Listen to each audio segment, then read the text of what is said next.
Verse 5 says, but unto Hannah, Elkanah gave in the New King James, a double portion, for he loved Hannah. But the Lord had shut up her womb. I want to talk for a few moments from this thought. Quitting is not an option.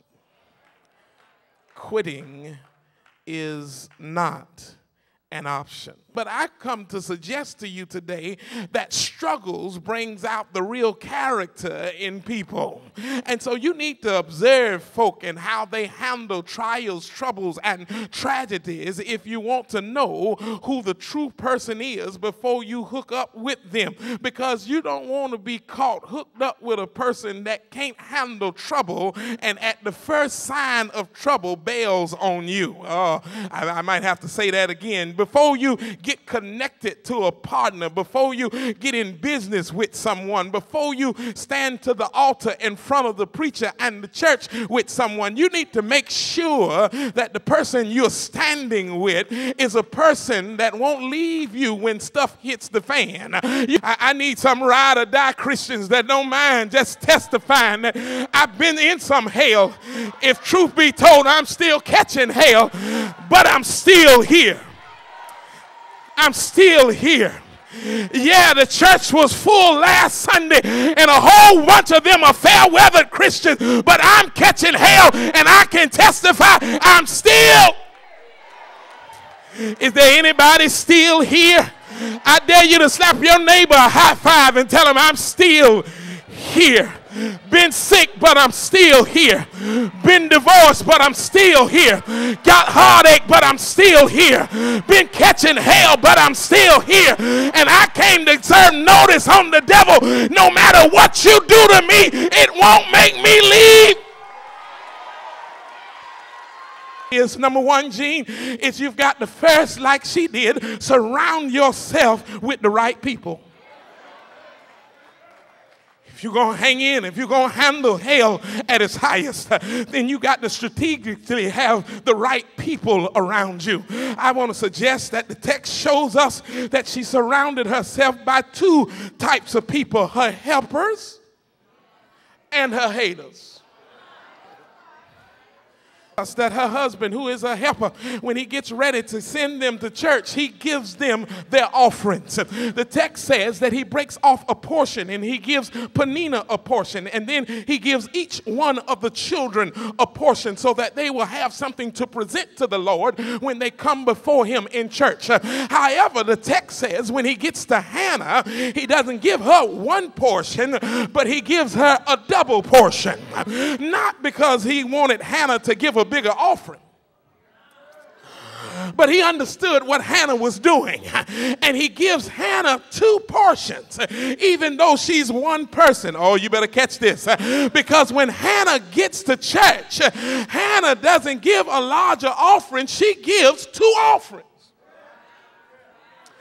I know I missed it the first time too. The text says in verses 6 and 7 that her hater Peninnah constantly provoked her day in and day. If you got a minute, I'll paint the picture for you. Yeah, because it ain't nothing like staying across the hall from a hater. And every morning she got up, the hater had something sly to say out of her mouth. And I can see her walking past the living room and hearing Peninnah say, listen, I've already put the pictures over the fireplace mantle of me and my children. I saved you a space, but you don't need that much. Because you just got you. Can't you hear her after she flushes the toilet and comes out of the bathroom from about a morning sickness, and then she knocks on Hannah's door to share the good news. I got another one. I've got me some morning sickness. You know how that is. I guess you don't.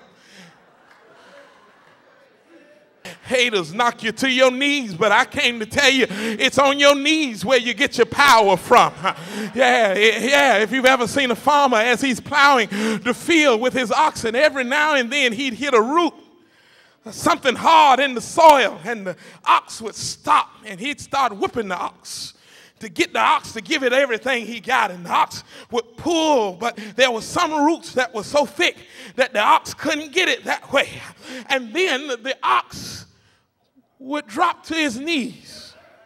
Now, to the novice, we would think that the ox was quitting, that he was giving up. But the farmer understands what he's doing when he drops to his knees. He's shifting it in low. Because the ox understands that I've got a better power. When I get to my knees and come up off my knees, I come up with more power.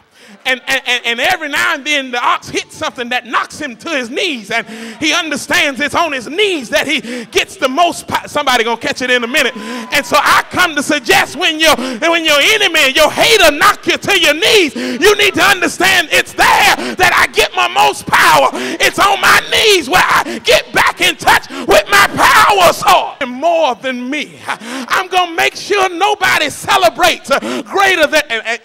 You missed that thing. Because Hannah says this, she said, it's a regular poor Christian that can only shout and praise God when you got something. You shout better after payday, shame on you. Yeah, but the question is, can you come in here when you don't have what you need?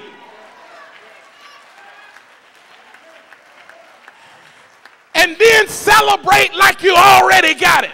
That was enough right there that would have caused somebody to miss your word.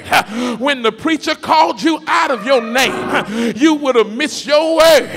But I like what Hannah does. Hannah says, I'm not drunk, and I'm not going to trip that you called me drunk, because I came to get a word. I believe that her husband said, okay. And when she got to Ramah, she had some running to do. I believe that her first stop was to the beauty salon to get her hair done.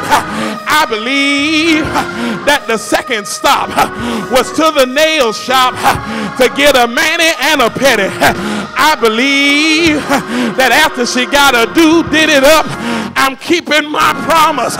But how many of you know that God wouldn't ask for something he wasn't willing to do? Fast forward, in a manger outside of Bethlehem, born in a manger, wrapped in swaddling clothes, God gave his son on a hill, on a cross, on a hill called Calvary. He died, but that's 3 people. Tell them I'm hanging in. Quitting is not an option.